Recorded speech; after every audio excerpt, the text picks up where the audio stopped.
Today we will discuss some problems on motion of a projectile. The first question is, a shell fired from a cannon has a muzzle speed, in bracket, the speed as it leaves the barrel, of 320 feet per second. The barrel makes an angle of 30 degree with the horizontal, and for simplicity the barrel opening is assumed to be at ground level. A part, find parametric equation for the shell's trajectory. Second one, how high does the shell rise? Third one, how far does the shell travel horizontally? Fourth one, what is the speed of the shell at its point of impact with the ground? അപ്പോൾ ആദ്യം ഇങ്ങനത്തെ പ്രോബ്ലംസിൽ നമ്മൾ ക്വസ്റ്റ്യന്റെ meaning നമ്മൾ ആദ്യം മനസ്സിലാക്കണം. അപ്പോൾ meaning മനസ്സിലാക്കിയില്ലെങ്കിലും നമ്മൾ ആ വാല്യൂസ് എന്തൊക്കെയാണെന്ന് ഐഡന്റിഫൈ ചെയ്താൽ മതി. നമുക്ക് മോഷൻ ഓഫ് എ പ്രൊജക്ടൈലിലെ ആ ഇക്വേഷനിൽ ഉള്ള ഏതൊക്കെ വാല്യൂസ് ആണ് ഇവിടെ തന്നേക്കുന്നതെന്ന് മനസ്സിലാക്കിയാലും മതി. അപ്പൊ ഇതെന്താന്ന് പറയാം. അപ്പൊ ഒരു മിസൈല്, ഒരു പീരങ്കി എന്ന് പറഞ്ഞാൽ ഒരു പീരങ്കിയിൽ നിന്ന് നമ്മൾ വെടിയുതിർക്കുകയാണ്. അപ്പോൾ ഒരു ഷെല്ല് പീരങ്കിയിൽ നിന്ന് ഉതിർക്കുകയാണ്. അതിന്റെ സ്പീഡ് ഒരു ബാരല് പോലെ ഇരുന്നിട്ടല്ലേ, പീരങ്കി എന്ന് പറഞ്ഞു കഴിഞ്ഞാൽ ഒരു ബാരല് പോലെ ഇരുന്നിട്ടാണ്. അപ്പൊ ആ ബാരൽ വിടാൻ വേണ്ടി ആ ബാരലിനകത്തൂടെ ആ ഷെല്ല് വന്നു കഴിഞ്ഞിട്ട് ആ ബാരൽ ലീവ് ചെയ്യാൻ വേണ്ടി എടുക്കുന്ന സ്പീഡ്, ആ സ്പീഡാണ് പറഞ്ഞത് 320 feet per second. അപ്പൊ ഇനി ആ ബാരല് നമ്മള് നിലത്താണ് ഉറപ്പിച്ചിട്ടുണ്ടാവുക അല്ലെ. അപ്പൊ ആ barrel makes an angle of 30 degree. Barrel എന്ന് പറയുന്നത് ഹൊറിസോണ്ടൽ ആയിട്ട് എന്ത് ചെയ്യും, 30 degree ആംഗിൾ മേക്ക് ചെയ്യും. പിന്നെ പറഞ്ഞിട്ടുണ്ട് ബാരലിന്റെ ഓപ്പണിംഗ് എന്ന് പറയുന്നത് ഗ്രൗണ്ട് ലെവലിലാണെന്നും പറഞ്ഞിട്ടുണ്ട്. അപ്പൊ ഏകദേശം നമുക്കൊരു പിക്ചർ വെച്ച് എങ്ങനെ വരും, അപ്പൊ പ്രൊജക്ടൈൽ തന്നെയാണ് അല്ലെ, പ്രൊജക്ടൈൽ മോഷൻ തന്നെയാണ് ഇവിടെ ഉണ്ടാവുന്നത്. അപ്പോ എങ്ങനെ വരും, ഇങ്ങനെ ഒരു ബാരൽ ഇരിക്കുകയാണ്, അതിൽ നിന്ന് ഇങ്ങനെ വെടി ഉതിർക്കുമ്പോ ഇവിടെ നിന്നാണ് ഇങ്ങനെ വെടി ഉതിർത്ത് അതിന്റെ ആംഗിൾ എന്ന് പറയുന്നത് 30 degree തന്നിട്ടുണ്ട്. അതിങ്ങനെ ചെയ്തിട്ട് ഇങ്ങനെ മൂവ് ചെയ്തിട്ട് താഴേക്ക് തന്നെ വരും അല്ലെ, ഇങ്ങനെ മൂവ് ചെയ്തിട്ട് താഴേക്ക് തന്നെ വരും. അപ്പൊ ഈ മോഷനാണ് പറയുന്നത്. അപ്പൊ ഇനി ഫസ്റ്റ് നമുക്ക് കണ്ടുപിടിക്കേണ്ടത് എന്താന്ന് വെച്ചാല്, ഈ ഷെല്ലിന്റെ ഈ ട്രാജക്ടറി എന്ന് പറഞ്ഞാൽ ഈ കർവിന്റെ പാരാമെട്രിക് ഇക്വേഷൻ ആണ് നമുക്ക് ഫസ്റ്റ് കണ്ടുപിടിക്കേണ്ടത്. അടുത്ത സെക്കൻഡ് ക്വസ്റ്റ്യൻ, ഈ ഷെല്ല് എത്ര ഹൈറ്റ് വരെ, ഇതിലെ മാക്സിമം ഹൈറ്റ് കണ്ടുപിടിക്കാം. മാക്സിമം എത്ര ഹൈറ്റ് വരെ ഷെല്ല് റൈസ് ചെയ്യും. ഇനി തേർഡ് വൺ എന്ന് പറയുന്നത്, how far does the shell travel horizontally. അപ്പൊ ടോട്ടലി ഈ ഷെല്ല് ഇങ്ങനെ ഹൊറിസോണ്ടലി ട്രാവൽ ചെയ്തതെന്ന് പറഞ്ഞാൽ ഈ ഡിസ്റ്റൻസ്, ഇവിടെ തൊട്ട് ഇവിടെ വരെയുള്ള ഡിസ്റ്റൻസിനെയാണ് നമ്മളിവിടെ കണ്ടുപിടിക്കേണ്ടത്. Last question, what is the speed of the shell at its point of impact with the ground. അപ്പോ ഈ ഷെല്ല് ഇവിടുന്ന് ഉതിർത്തിട്ട് പിന്നെ ഇവിടെ ഗ്രൗണ്ടിൽ എത്തുന്ന ഇവിടുത്തെ സ്പീഡ്. അപ്പോ ആ സ്പീഡ് എന്ന് വെച്ചാൽ ഇപ്പൊ ഇവിടുത്തെ ടൈം ടി കണ്ടുപിടിക്കുക, ടി എന്ന് പറഞ്ഞ പാരാമീറ്റർ കണ്ടുപിടിക്കുക, എന്നിട്ട് ആ ടി വാല്യൂ ഇട്ട് കൊടുത്തിട്ട് എന്ത് ചെയ്യുക, സ്പീഡ് കണ്ടുപിടിക്കുക. അപ്പൊ ഇതാണ് നമുക്ക് ചെയ്യാനുള്ളത്. അപ്പൊ നമുക്ക് ഓരോ സ്റ്റെപ്പുകളായിട്ട് നമുക്ക് ചെയ്തു തുടങ്ങാം. നമ്മളിപ്പോ ആദ്യം ചെയ്യാൻ വേണ്ടി പോകുന്നത് പാരാമെട്രിക് ഇക്വേഷൻ കണ്ടുപിടിക്കാൻ വേണ്ടി പോവാണ്. അപ്പൊ സൊല്യൂഷനിൽ എ പാർട്ടാണ് നമ്മൾ ഫസ്റ്റ് ചെയ്യാൻ വേണ്ടി പോകുന്നത്. A part, trajectory of the shell is same as the trajectory of a projectile fired from a height. ഇവിടെ ഹൈറ്റ്, ഇനിഷ്യൽ ഹൈറ്റ് എന്ന് പറയുന്നത് എത്രയാണ് തന്നിരിക്കുന്നത്, the shell is fired from a height h equal to 0 with initial speed നമുക്ക് തന്നിട്ടുണ്ട്. എന്നുവെച്ചാൽ ആ പിരങ്ങിന്റെ ഉള്ളിൽ നിന്ന് പുറത്തേക്ക് വരാനുള്ള സ്പീഡ് തന്നിട്ടുണ്ട്. അത് ഇനിഷ്യൽ സ്പീഡാണ്. വിത്ത് ആൻ ഇനിഷ്യൽ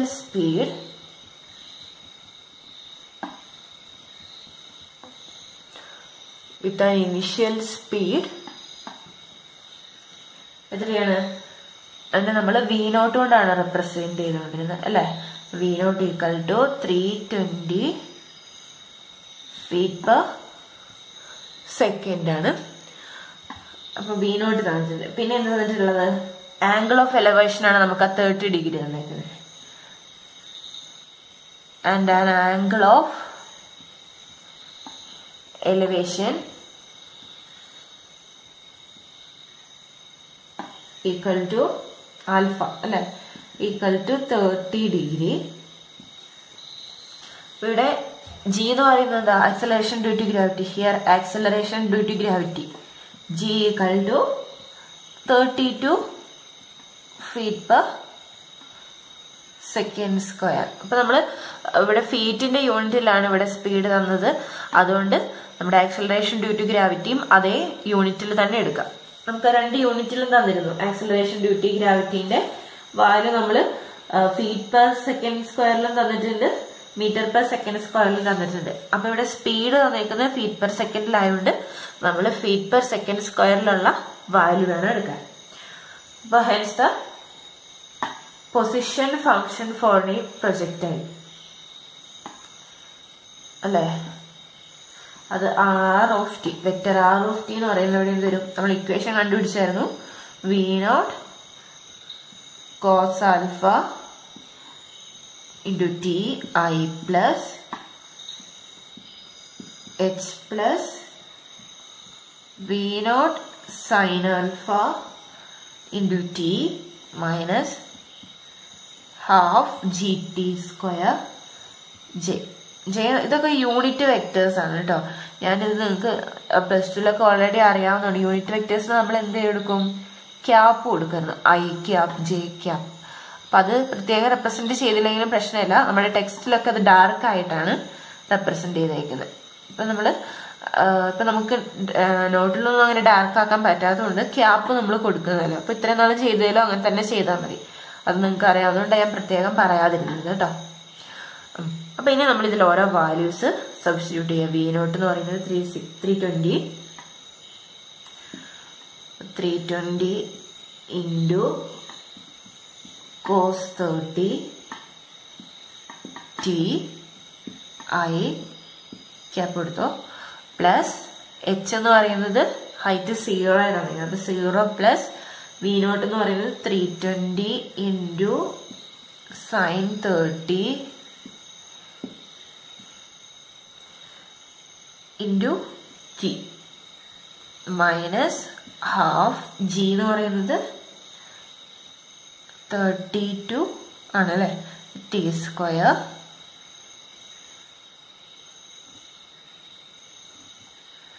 നമുക്ക് ഓപ്പൺ ബ്രാക്കറ്റ് ആക്കാം, square bracket J cap.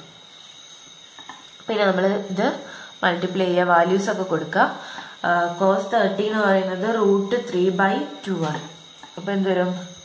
√3/2 into 320 t I cap plus 320 into sin 30 എന്ന് പറയുന്നത് 1/2. അപ്പൊ 320 divided by 2 എന്ന് എഴുതാം. t മൈനസ് 32/2 അല്ലെ, 1/2 into 32 എന്ന് പറയുന്നത് എന്ത് വരും? 16 t സ്ക്വയർ j ക്യാപ്പ്. ഇത് ഓരോന്ന് മൾട്ടിപ്ലൈ സിംപ്ലിഫൈ ചെയ്യാൻ പറ്റുന്നതൊക്കെ ചെയ്യാം. ഇവിടെ എന്ത് വരും? 160 വരും, ഇവിടെയും 160 വരും.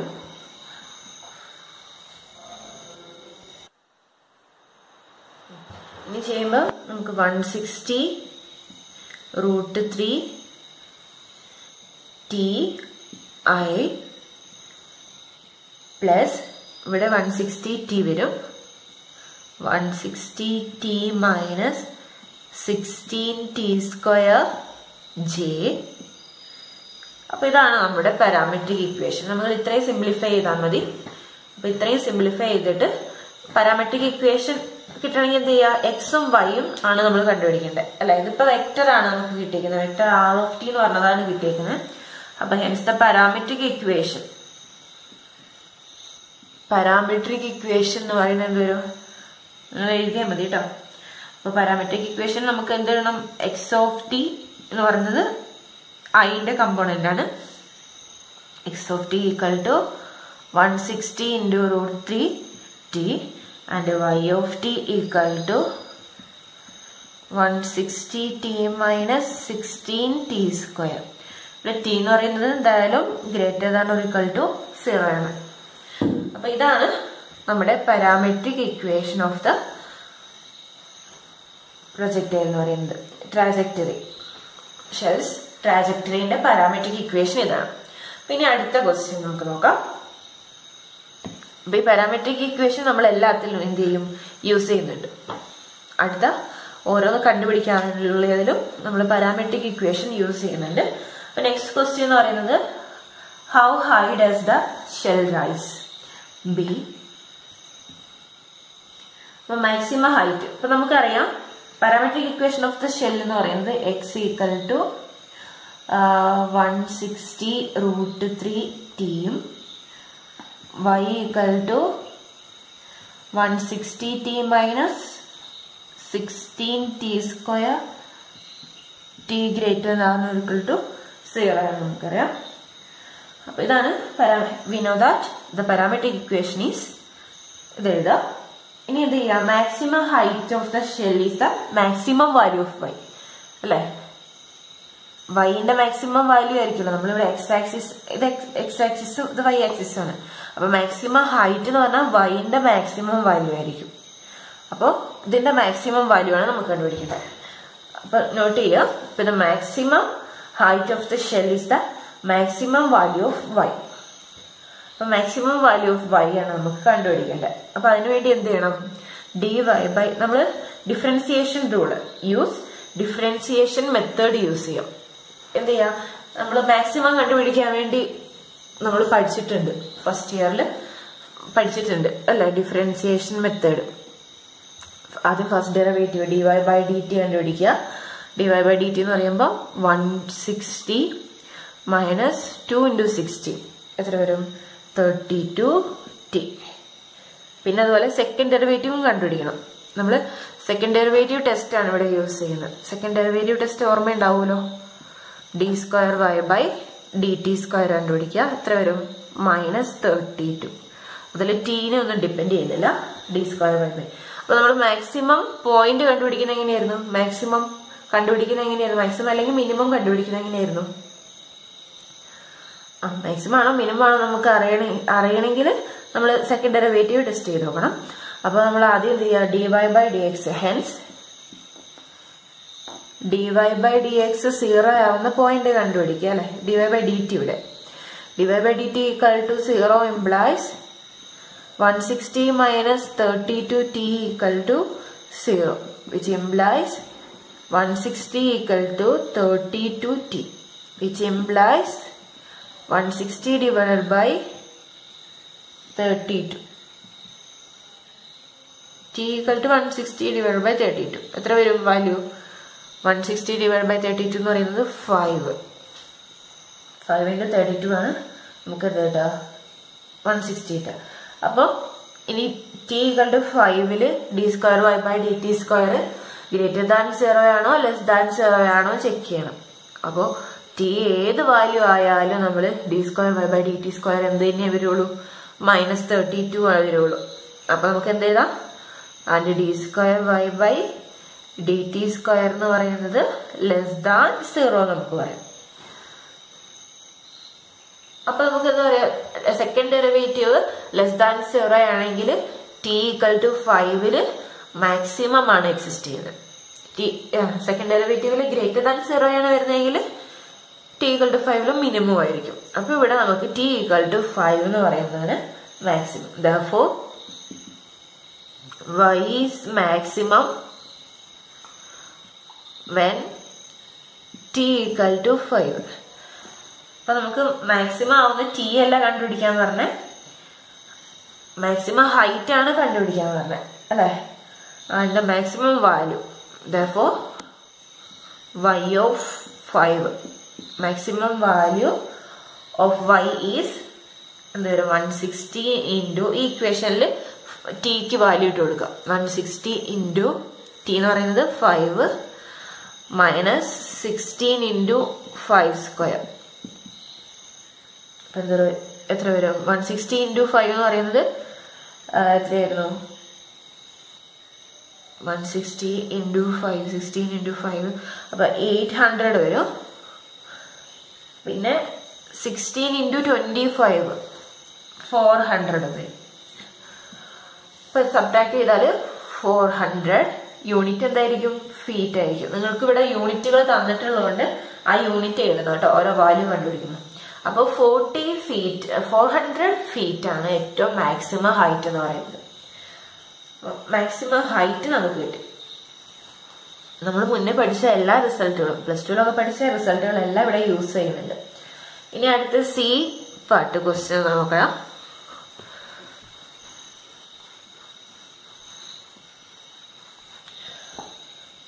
സിയിൽ നമുക്ക് കണ്ടുപിടിക്കണ്ടേ how far does the shell travel horizontally. അപ്പോൾ ഹൊറിസോണ്ടലി എത്ര ദൂരം നമ്മുടെ ഷെല്ല് ട്രാവൽ ചെയ്യുന്നുണ്ടെന്നാണ് നമുക്ക് കാണുന്നത്.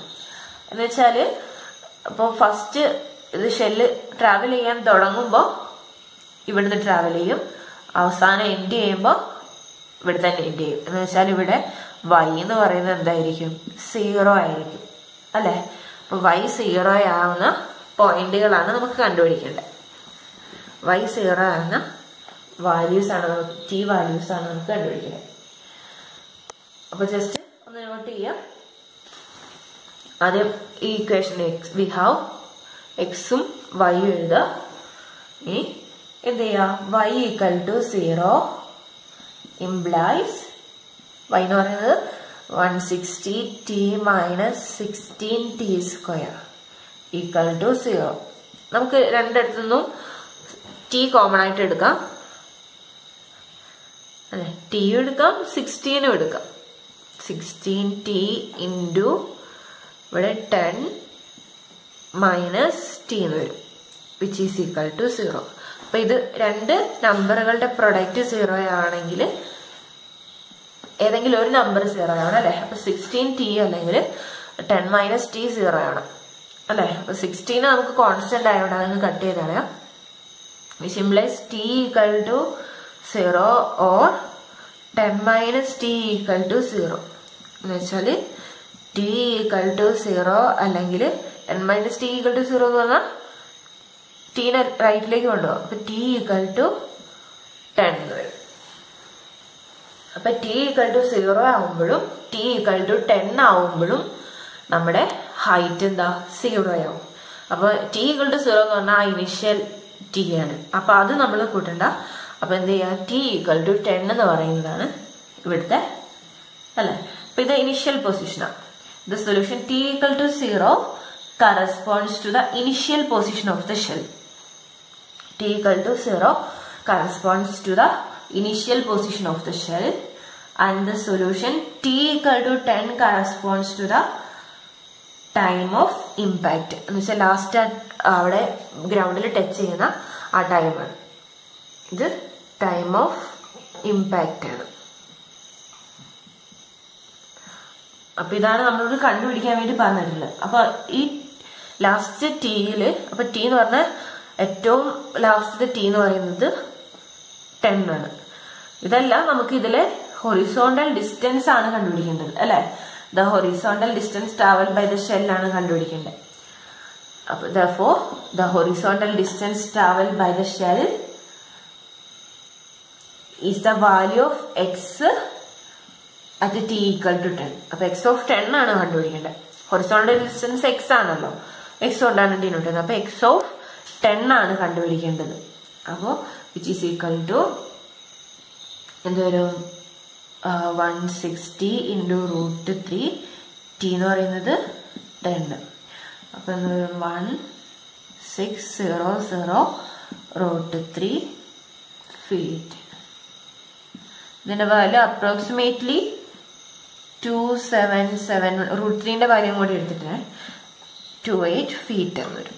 അപ്പൊ ഇതാണ് നമ്മുടെ horizontal distance travel by the shell. ഇപ്പൊ ടൈം ഓഫ് ഇമ്പാക്ട് നമുക്ക് അടുത്ത ക്വസ്റ്റ്യനിൽ യൂസ് ചെയ്യേണ്ടി വരും. അപ്പൊ അത് നമ്മൾ നോട്ട് ചെയ്ത് വെക്കാം. അപ്പൊ ഇനി അടുത്ത ഇത് സി പാർട്ടായിരുന്നു അല്ലെ? സി പാർട്ടാണ് ഇപ്പൊ നമ്മൾ സോൾവ് ചെയ്തത്. ഇനി അടുത്തത് ഡി. ജസ്റ്റ് ചെറിയ കാര്യങ്ങളെ നമുക്ക് കണ്ടുപിടിക്കാനായിട്ടുള്ളൂ. അപ്പൊ അതേ ക്വസ്റ്റ്യനിൽ തന്നിട്ടുള്ളത് എന്താ നമ്മൾ ഐഡന്റിഫൈ ചെയ്യണം. അപ്പൊ ഡി എന്ന് പറഞ്ഞ ക്വസ്റ്റ്യൻ എന്തായിരുന്നു? What is the speed of the shell at its point of impact with the ground. അപ്പൊ പോയിന്റ് ഓഫ് ഇമ്പാക്ട് ആവുന്ന ടൈം നമ്മൾ കണ്ടുപിടിച്ചു. ആ പോയിന്റ് ഓഫ് ഇമ്പാക്ട് ആവുന്ന ടൈമിലെ ആ ടീയിലെ അല്ലെ, ആ ടീയിലെ സ്പീഡ്, ഷെല്ലിന്റെ സ്പീഡ് എന്താണെന്ന് കണ്ടുപിടിക്കാൻ വേണ്ടിയാ പറഞ്ഞേക്കുന്നത്. സ്പീഡ് കണ്ടുപിടിക്കണമെങ്കിൽ ആദ്യം നമുക്ക് ഇവിടെ തന്നിട്ടുള്ളത് എന്താ? The vector equation two the shell. Vector equation is the vector equation to the shell's trajectory is, നമുക്ക് ഇതിൽ നിന്ന് RFT എഴുതാം. നമുക്ക് RFT ഓൾറെഡി അറിയാം. ഇപ്പൊ ഇതിൽ നിന്ന് എഴുതാം. 160 √3t I plus 160t minus 16t² j. ഇപ്പൊ ഇതാണ് RFT. ഇതെന്തിനാണ് RFT ചെയ്യുന്നത്? നമുക്ക് സ്പീഡ് കണ്ടുപിടിക്കണമെങ്കിൽ ആദ്യം വെലോസിറ്റി കണ്ടുപിടിക്കണം. വെലോസിറ്റിയുടെ മാഗ്നിറ്റ്യൂഡ് ആണ് സ്പീഡ് അല്ലെ? അപ്പൊ therefore the velocity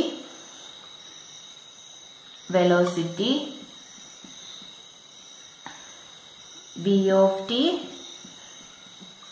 at any time t, നമ്മൾ t എന്ന് പറഞ്ഞ ടൈമിനെയാണ് റെപ്രസെന്റ് ചെയ്യുന്നത്, is vector v of t equal to r dash of t. r എന്ന് പറയുന്നത് പൊസിഷൻ ഓഫ് ട്രാജക്ടറിയാണ്, നമ്മൾ പൊസിഷൻ ഓഫ് ഷെല്ലിനെയാണ് നമ്മൾ റെപ്രസെന്റ് ചെയ്യുന്നത്. അപ്പോൾ അതിന്റെ ഡെറിവേറ്റീവ് ആണ് വെലോസിറ്റി വരിക. വെലോസിറ്റി ഇതിന്റെ ഡെറിവേറ്റീവ് എന്ന് പറഞ്ഞു കഴിഞ്ഞാൽ എന്ത് വരും? 160 × √3i plus 160 minus 32t j. ഇതാണ് വെലോസിറ്റി. അപ്പൊ നമുക്കറിയാം from part C, the impact with the ground occurs when t equal to 10. The impact with the ground occurs when t equal to 10, and so the velocity vector of the shell at the point of impact. Velocity at the point of impact. Point of impact t equal to 10 ആണ്.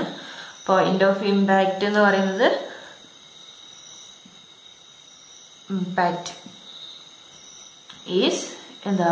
v of 10. Vector v of 10 ആണ്. അത് value കണ്ടുപിടിക്കാം.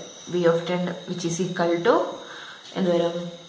ഇതിൽ tക്ക് പകരം 10 ഇട്ട് കൊടുക്കാം. 160 √3i into 160 minus 32 into 10 അല്ലെ? അപ്പൊ 320j. ഇപ്പൊ വാല്യൂ എന്ത് വരും? 160 √3i പ്ലസ്, ഇവിടെ മൈനസ് വരും കേട്ടോ, മൈനസ് 160j. അപ്പൊ ഇതാണ് നമ്മുടെ v of 10 എന്ന് പറയുന്നത്. അപ്പൊ ഇതിന്റെ മാഗ്നിറ്റ്യൂഡാണ് നമുക്ക് കണ്ടുപിടിക്കേണ്ടത് അല്ലെ? വെലോസിറ്റിന്റെ മാഗ്നിറ്റ്യൂഡാണ് സ്പീഡ് എന്ന് പറയുന്നത്. അപ്പൊ therefore നമുക്ക് എന്ത് കൺക്ലൂഡ് ചെയ്യാം? Therefore the speed of the shell,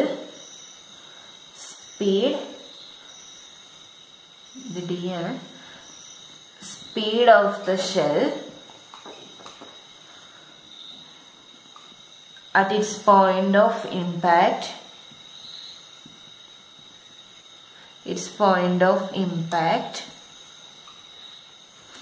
is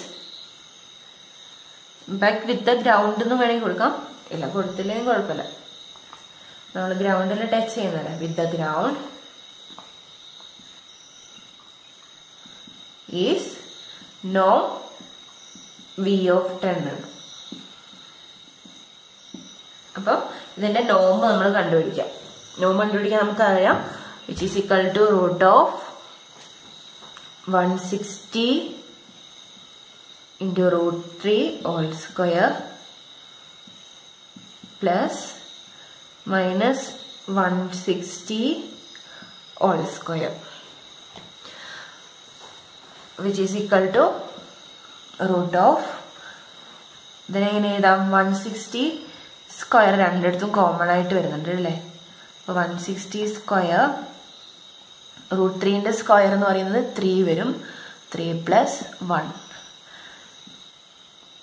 അപ്പോൾ 160ന്റെ സ്ക്വയറിന്റെ റൂട്ട് ഇത് രണ്ട് പ്രൊഡക്റ്റ് ആയിട്ടാണ് നമുക്ക് 160 സ്ക്വയർ ഇൻറ്റു 4 എന്ന് എഴുതാം. ഈ രണ്ട് നമ്പറിന്റെ റൂട്ട് എടുത്താൽ മതിയല്ലോ. 160 സ്ക്വയറിന്റെ റൂട്ട് 160, 4ന്റെ റൂട്ട് 2 എന്ത് വരും, 320 ഫീറ്റ് പെർ സെക്കൻഡ്. അപ്പൊ ഇതാണ് നമ്മുടെ v of 10. അപ്പൊ നമ്മുടെ ഇനീഷ്യൽ സ്പീഡ് എന്ന് പറയുന്നതും 320 ആയിരുന്നു. അപ്പൊ ലാസ്റ്റത്തെ സ്പീഡ് എന്ന് പറയുന്നതും എന്ത് തന്നെ കിട്ടി, 320 തന്നെ. അപ്പോ ഇതാണ് നമ്മളോട് കണ്ടുപിടിക്കാനായിട്ട് പറഞ്ഞിട്ടുള്ളത്. അപ്പൊ ക്വസ്റ്റ്യൻസ് നല്ലപോലെ ശ്രദ്ധിച്ച് വായിക്കുക. നമുക്ക് തന്ന കാര്യം എന്താണ്, നമുക്ക് ഇംഗ്ലീഷ് മീനിങ് ഒന്നും പ്രത്യേകിച്ച് അറിയണമെന്ന് നിർബന്ധമില്ല. നമ്മൾ തന്നിട്ടുള്ള വാല്യൂസ് കണ്ടെത്തിയിട്ട് ഏത് മോഡൽ ക്വസ്റ്റ്യൻ ആണെന്നാണ് ഐഡന്റിഫൈ ചെയ്യേണ്ടത്.